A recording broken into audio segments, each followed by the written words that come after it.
This video will demonstrate the use of the Relapse Setup feature in CS Model Plus version 4. In this example, a patient has visited the practice today for a retention check, and I've discovered that the patient's teeth have moved since treatment was completed. I've acquired a scan of the patient's present state, and I would like to see how much change there has been since the patient completed treatment. In the Setup tab, there is a new Relapse option which allows for the creation of a new setup based on a previous acquisition. I'll select Relapse, and then I'll click Create to plan a new treatment setup based on the patient's treatment completion scan. The patient's previous scans are displayed, and I'll select the one from the patient's retention appointment, which in this case was acquired on October 15, 2019. Once selected, I'll click OK. The Treatment Relapse wizard opens. First, I'll confirm that I have imported the correct dataset. Next, I'll need to complete the automatic tooth detection. And finally, I'll complete the superimposition of the current acquisition with the imported one.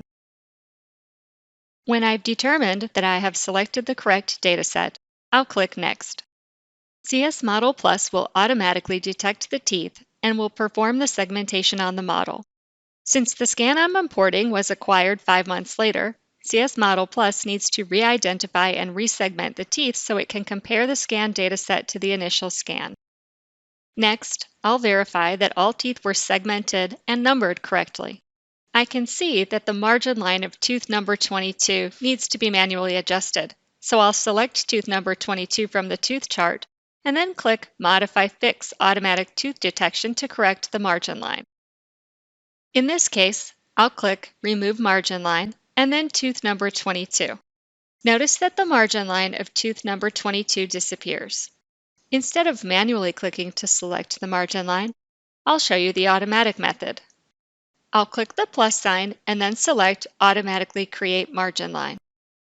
Next, I'll click on the apex of the tooth and CS Model Plus will propose the new margin line. I'll select tooth number 22 and click OK. I can then refine the margin line as needed by making a series of clicks. Next, I'll select Edit Mesiodistal Orientations.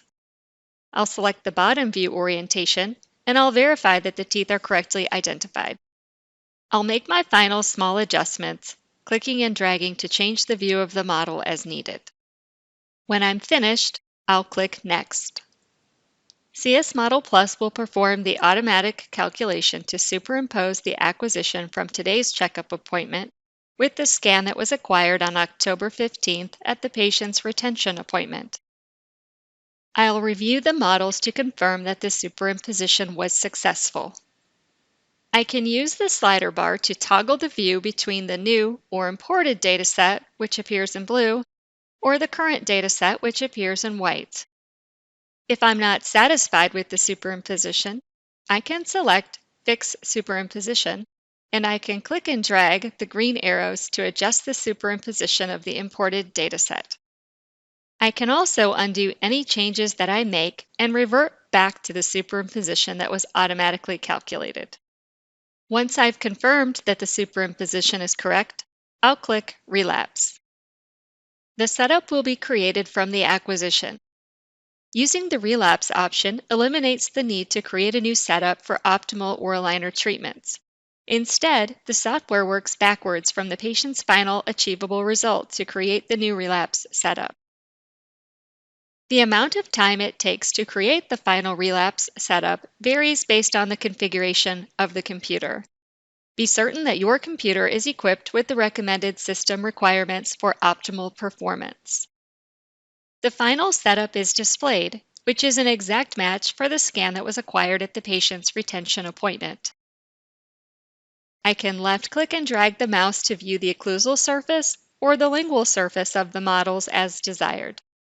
I can also change the view and select full jaw to see the model in occlusion.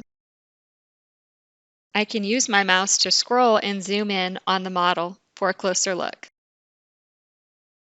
I can click on a tooth and then drag along the curve to rotate the tooth.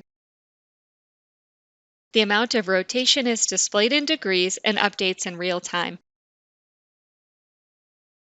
I can also click and drag the arrows to move the tooth. and can see the change in millimeters. If I notice collision, I can click and drag the tooth to make the correction. I can click on any teeth that I think require additional adjustment and can modify the position as needed.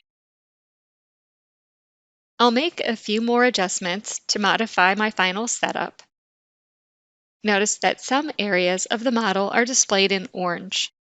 Orange shading indicates that space is limited.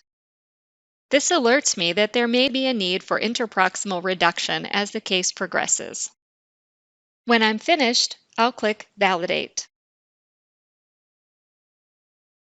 The final setup is created, and the Setup Options window is displayed. Since I'm satisfied with the setup, I'll click Save Setup, and the final setup will be displayed as a simulation. Here you can see that I'm viewing the model from the Setup tab, and Simulation 0 appears in the Virtual Setup pane. If needed, I can edit the model, create additional simulations, or even print the report. This concludes the demonstration of the Relapse Setup feature in CS Model Plus version 4.